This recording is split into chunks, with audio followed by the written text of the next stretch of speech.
What is going on, everyone? And in this video, I'll be giving you my UFC Charlotte Rozenstruik versus Almeida main card predictions for the upcoming event taking place this Saturday, May 13, 2023 out of Charlotte, North Carolina. I think this card, when I first looked at it, I was like, oh, here we go again, because I think it's UFC on ABC4, and I wasn't really excited about it. And then they moved some of the fights around, and still not really, overly hyped for it. But when you really start looking at it, I do think there's opportunity for a lot of good fights, a lot of good finishes, and just maybe even decisions in general. So we'll have to see how that one plays out. But yeah, I mean, with how they put on a lot of these fights, I think people can get a little bit, oh, here we go, another card or whatever. But this one could be pretty decent. It could be one that you look back on and go, oh yeah, I forgot, that one was a good one or whatever. So we'll see how this one plays out. But either way, let's jump right into it. In the first fight on the main card, we have Tim Means taking on Alex Morono. 32-14-1 for Means, and then 22-8 for Alex Morono, and this will take place at welterweight. So for Tim Means, he's had a little bit of trouble in his last two fights. Not that he got absolutely crushed by Max Griffin, but I think Griffin just controlled him a little bit better on the floor. Means really wasn't able to get anything going in that fight. He was kind of stagnant, wasn't able to put up any volume, close the distance, get on the inside, utilize his crisp boxing, and just do any damage there. And then getting dropped didn't help the situation. And I think Griffin controlled him a little bit better when he got the takedowns. Against Kevin Holland, he gets submitted there. Tim Means did land 2 takedowns, but he still was the one that ended up getting hurt and then submitted in that fight. And unfortunate for Tim Means.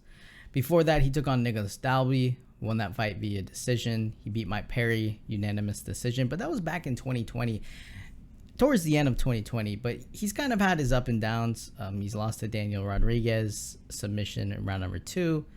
Nico Price. He's one of these guys who's been around here forever, fought like everyone in this division outside of maybe some of the top guys. But yeah, I mean, he's kind of just at this point a gatekeeper in this division. If you can beat him, you can kind of go to that next level.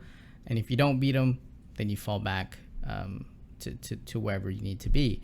So I don't know. It's a little concerning just because I don't feel like he's looked good in his last 2 fights. He's not putting up the volume. He's not being super aggressive. He's unable to close the distance. He has grappling, but it's not like he's slamming people on the floor, dominating them, dropping elbows on their head. So it's not like his grappling it's kind of like it's there so he can get some points, but it's not like his go-to thing. I think still fighting on the feet is Tim Means' go-to. For Alex Morono, he's coming off of a KO/TKO loss in round number 3 against Santiago Ponzinibbio, and I believe that was a short notice fight for Alex Morono. He kind of just took it, and then it was a late notice fight for Ponzinibbio because Ponzinibbio had already, I think he was going to fight Robbie Lawler, so he was already planning for that. I think Morono put on a good fight. I think he gave it to, he definitely put on the pressure. He actually ended up getting a knockdown in that one as well against Ponzinibbio. So I think he was doing fairly well. It's just the way sometimes he stands very upright and kind of, I feel like he leaves himself a little bit exposed. He does that because he's doing the kicking game, darting in and out, all that kind of, he's always bouncing around and stuff like that. But it does leave him exposed a little bit. He also can grapple, I think, more defensively against maybe lower level grapplers. We could see Morono getting some takedowns, but more so I feel like he can, he could probably hang with Tim Means. I don't really see Morono getting taken down at will by Means or anything like that. So I do think this fight will be a stand-up fight. And he was coming off 4 victories before he got taken out by Santiago Ponzinibbio, and that being on a short notice for Morono at least. I think he did fairly well for what he had. He didn't really have time to game plan for Santiago Ponzinibbio, and Ponzinibbio, top level guy, obviously. So I wouldn't really count Morono out in that. I wouldn't look at him in a negative way after that fight. I kind of just move on from it. He did lose, but I feel like he did perform as well in certain situations. He does have power. He has a big overhand right. So my biggest thing here is if Morono's a little bit more active than Tim Means and can defend some takedowns, possibly even get some grappling going for him, get some wrestling going maybe, but mainly just have a little bit more volume than Means. Don't fight on the inside. Don't let Means start utilizing that boxing against you in close. Do your distance management, the kicks, constantly moving, a lot of kicks, a lot of volume, possibly drop in a right hand here and there, but don't really try to close that distance on him and kind of outpoint Tim Means. I think Morono could probably get the decision here. Now, like I said, I really think it depends more on what Tim Means is going to come in here. If he comes in here really aggressive and he's, volume, he's really going for it, throwing in those leg kicks, shutting off the octagon and pressure. Yeah, then obviously Tim Means has a really good opportunity to win. But just because somebody has a really good opportunity to win doesn't mean that they're going to go out there and even do any of that. So for me, I like to play it on the safe side in a case like this. And Tim Means could look good, but he's also been in the UFC for a long time. He's getting a little bit older.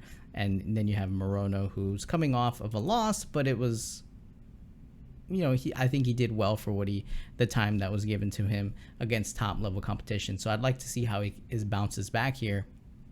And then because he did, his last loss before that was against Anthony Pettis via decision. So, and granted, Pettis, whatever, he was on his way out.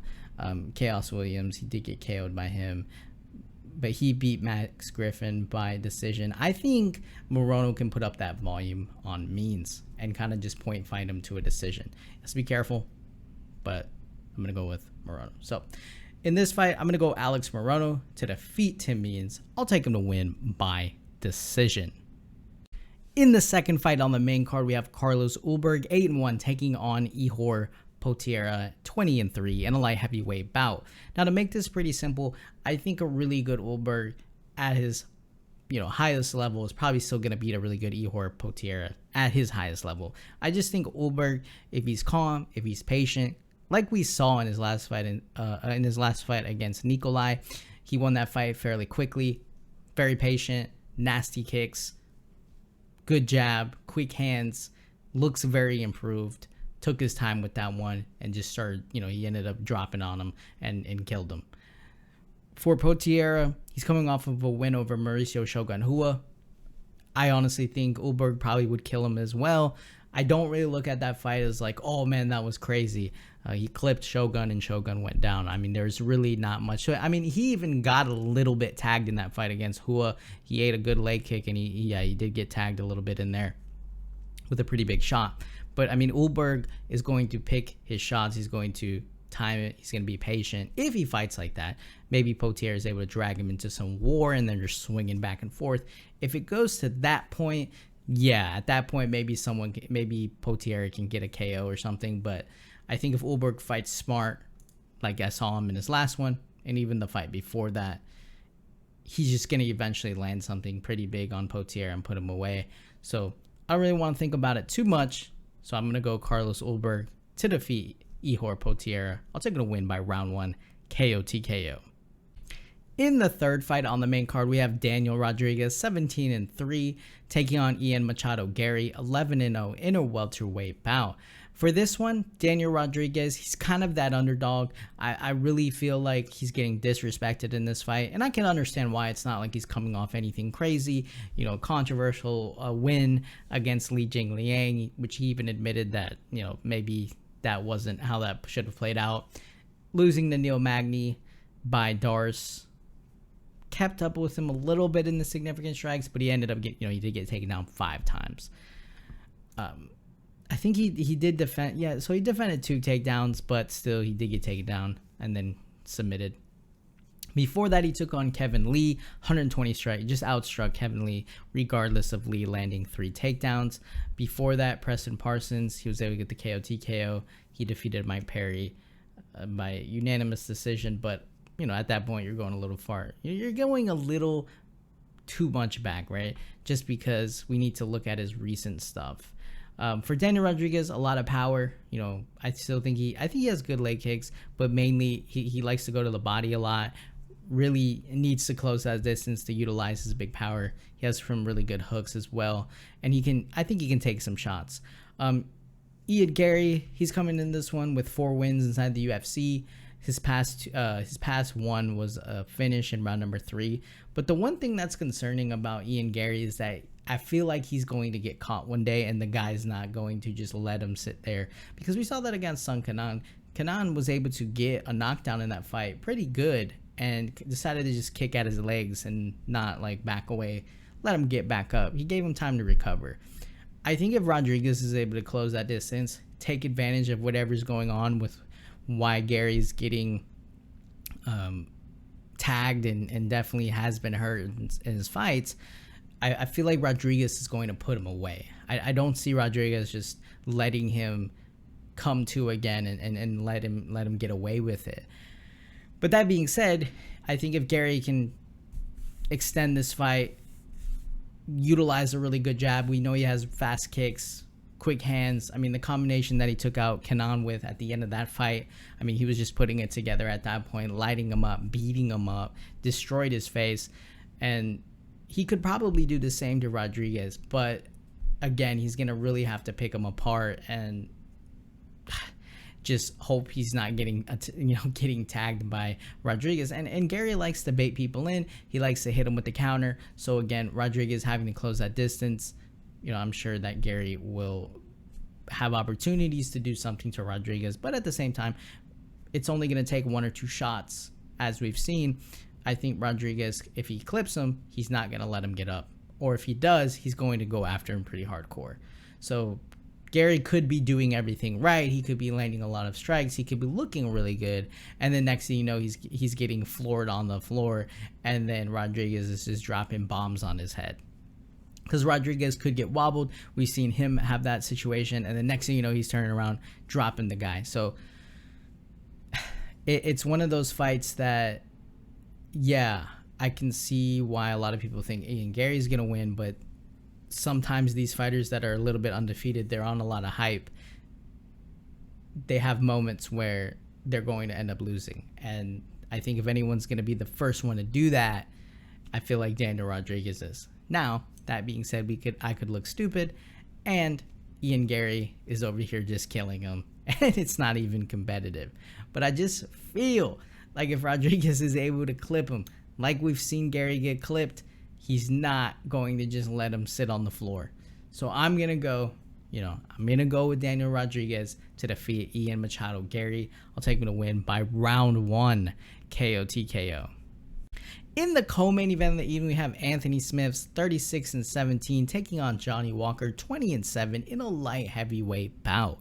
For Anthony Smith, he's been having some trouble in the UFC just because, I guess, did he injure himself in his last fight against Magomed Ankalaev? I think he did injure himself, something like that, with his ankle or something like that. But he ended up getting finished against Magomed Ankalaev in that one. Also got outstruck in that fight, probably because, Ankalaev was landing some shots on the floor. In round number 2, KO TKO. Before that, he defeated Ryan Spann, got the submission in that one. Took on Jimmy Crute, defeated him, but I think that was like a TKO via leg injury on Jimmy Crute. Before that, defeated Devin Clark, and he's lost to, another one of these guys where he fights top-level competition and loses, right? He fights John Jones, loses, fights Glover, loses, fights Rakic, loses, and then, Ankalaev loses. So he's another one of these guys who could become like a gatekeeper, a really good fighter, but I still feel like he kind of folds underneath some of the top level guys. Now, with that being said, you have Johnny Walker, who is kind of like a loose cannon, in my opinion, because you never really know what's going to end up happening with Johnny Walker. Johnny Walker, very unorthodox. This dude's, one second he's hitting somebody with a flying knee, taking him out, and next thing you know, he's getting memed via KO, like against, was it Jamal Hill? Yeah, against Jamal Hill, he's getting memed. He loses to Thiago Santos in one of the most boring fights you've ever seen. Before that, he basically gets KO'd against Ryan Spann, but somehow finds his way back to KOing Ryan Spann himself.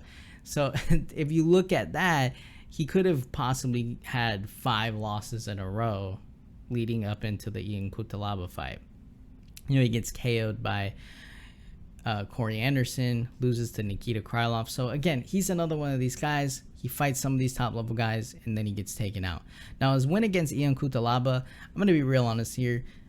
Ian Cutelaba did the Ian Cutelaba thing where he just gives up. No, I'm just kidding. He makes like the most weird, he just zero fight IQ in like a split second, and then gives up position, and then next thing you know, Walker was all over him or whatever. So Ian Cutelaba win, although he did win, and it's a good win. You know, I feel like Ian Cutelaba just throws a lot of his fights because he makes these big mistakes that just cost him. Now his win against Paul Craig, you know, that was a pretty good win, KO TKO in round number 1. That one was pretty good. I feel like Walker can possibly do something in this fight very unorthodox, frustrate Anthony Smith. The issue though is if Anthony Smith is able to, you know, maybe Anthony Smith tries to grapple in this one. You know, I know he's not shooting in for takedowns or whatever, but he did get a takedown against Devin Clark. Obviously Devin Clark being more of that wrestler in that fight. I understand that he's not shooting in for takedowns, but who knows, right? But at the same time, you have to be careful with Walker because he can defensively hit a submission or drop elbows into the side of your head if you're going for that. So I think initially the fight is going to be standing. I would look for Walker to honestly do a lot of kicks. If he just slows it down a little bit, maybe he would have more of an opportunity to be competitive, because I think sometimes he gets a little crazy, and you know, Anthony Smith can definitely hurt him, like Anthony Smith, but Anthony Smith stands pretty heavy on his lead leg, so they're, you know, if it's right there so you can kick him. Maybe Walker tries to implement the kicks, but then Smith's going to counter off those kicks if he's able to. But Walker's going to have to do something, and he can't do these zero fight IQ moves against someone like Anthony Smith, in my opinion. He's got to keep it clean. You know, like I said, a lot of kicks, look for the heavy shots, and take the fight slow up until it's not slow, which I mean like he lands something big. And I feel like Anthony Smith can get rocked. Like I have no doubt in my mind that he can. It'll just be interesting to see. I feel like it's probably more dependent on what Johnny Walker we're getting. Like, are we going to get the Johnny Walker that took out Paul Craig, took advantage of Ian Cutelaba, or are we going to get the one that was doing absolutely nothing against Thiago Santos and then got badly destroyed by Jamal Hill? It's kind of like we've seen him when he's doing good, and we've seen him when he's just absolutely not doing anything. And against someone like Anthony Smith, who's top tier competition, you really are going to have to go after it. And then the same thing for Anthony Smith is like he's got to be aggressive, try to take advantage of Walker if he's going for anything crazy. You know, if he's going for spinning back fists, you know, counter him, hit him in the side of the head, put that pressure on Walker. And then because maybe if Smith's putting a lot of pressure on Walker, we start to see Walker go for these more crazy things, and then Smith's going to be able to take advantage of it, realizes it, counters, and then he could get the finish. So this is a really good fight. I do feel like someone's going to get it finished. I don't really see it going to a decision, just because I feel like one of these guys is going to make a mistake or get clipped, and then it's all going to be over. Maybe a submission, honestly, depending on whether or not they want to finish, if they go after the kill on each other. But I just feel like Walker, you know, coming off 2 wins, maybe he's like, I need to fight a little, slow it down a little bit. I can still do my crazy stuff, but like against some of these guys, I can't just be looking for the KO, and against some of these guys I can't just sit back and I have to be a little bit more calculated, try to land better things, take advantage of Smith standing so heavy on his leg, attack his legs, stuff like that. Maybe even mix in some grappling, see what he can do there. So I'm gonna go Johnny Walker on this one. It is sketchy for me. I can honestly see him being memed again, but I don't know, something tells me not to count him out yet. If he loses badly, then it's probably going to be a dark road for him. But I'm going to go Johnny Walker to defeat Anthony Smith. I'll take him to win by round 2 KO TKO. In the main event of the evening, we have Jairzinho Rozenstruik, 13-4, taking on Jailton Almeida, 18-2 in a heavyweight bout. So this is an interesting fight just because Rozenstruik is kind of grappler versus killer, right? Grappler BJJ specialist versus Rozenstruik, who's just gonna try to kill you and on the feet land that big shot. And he really has that big power, right? And when you see that a lot with heavyweights, right? You see people say, "Oh, he has big power." You usually think like, "Oh yeah, of course, right? Because he's heavyweight, he can overhand right, kill him, whatever." But I mean like in his jab, right? So it just takes his jab to destroy another fighter's entire game plan, to rock the equilibrium. It just takes one simple jab from Rozenstruik, and the next thing you know, it could be problems. Now, that being said, for someone like Almeida, who's been on a roll, he has a very clear path to victory. And his very clear path to victory is getting his opponent on the floor and either finishing via ground and pound or finishing via submission. But once he gets you on the floor, it's not like, oh, you're going to get back up. Like, he's going to bring you down. The way he's shooting in, the way he's dropping you on your back or on your head, and then mounting you or transitioning, looking for the submission at the same time while he's on top of you, dropping bombs. He's constantly in his world at that point. And I honestly don't think someone like Rozenstruik, outside of just having brute strength, is going to really be able to deal with that, just because of the specialist that Almeida is. But on the feet, if Almeida is going in for something and maybe Rozenstruik's able to defend something, or maybe Almeida's a little hesitant because he doesn't want to get one shot KO'd, to where Rozenstruik's able to slow it down a little bit and then kind of time him when he's going in for the takedown, and then you see Rozenstruik like drop an uppercut on his head or hit him with a knee. Like, there's a variety of things that could happen. Now, those things aren't happening every time. Otherwise, anytime that we see something like this, the guy that was trying to counter the takedown would kill the other guy. I feel like a lot of times we see the other fighter is Almeida's going to be aware that like this guy is going to try to time me shooting in on him and then try to kill me. But at the same time, Almeida, very good body lock takedown as well, so I feel like he could get him up against the fence. But he's going to have to close that distance, and Rozenstruik, it'll be interesting to see if Rozenstruik sits back and looks to counter, or if he goes forward. I honestly feel like if Rozenstruik goes forward and is aggressive, he might have more of an opportunity, just because if he rushes Almeida, then Rozenstruik can counter with something big, just because he's going to have to know Almeida's going to try to duck down and take him down. But, I mean, this is one of those things that plays out very quickly, right? We either see Almeida get clipped, or even on the feet get clipped before he even has the opportunity to get the takedown, and then Rozenstruik, while he's like dazed, pushes him off of him and then kills him. He probably tries to land that jab. Or we see Almeida just wait for his opportunity to get that takedown, set it up, and then once he gets the takedown, it's over, because he's going to just mount him, grapple him, pull off a submission, and just drown him out. And then maybe if he survives somehow, Rozenstruik, he's able to get to that second round, kind of like Shamil Abdurakhimov. But even that fight, Abdurakhimov got taken down again and then finished. So Rozenstruik, because in this fight, Chris Daukaus went after Rozenstruik, and honestly, that was like the weirdest game plan, because again, Rozenstruik, we've seen him literally do nothing. I mean, he lost to Alexander Volkov. He lost to Curtis Blades. I mean, in that fight, that was just like an absolute fall asleep. Against Cyril Gane, I mean, again, Rozenstruik was probably waiting to counter, and then Gane just really never gave him that opportunity, and it was really nothing. So yeah, I don't know. I really I think if Almeida takes him down, it's over. and yes, Rozenstruik can clip him on the feet. Yes, of course. But Almeida's going to have to probably know that, and he's going to probably try to mask everything he's doing and then get a takedown. So I think it's going to be a quick fight regardless, whether Rozenstruik gets the KO, Almeida gets the submission / KO TK on the floor. I do think it'll be a quick fight. I just feel like Almeida's on a roll lately, so I'm more willing to go with him.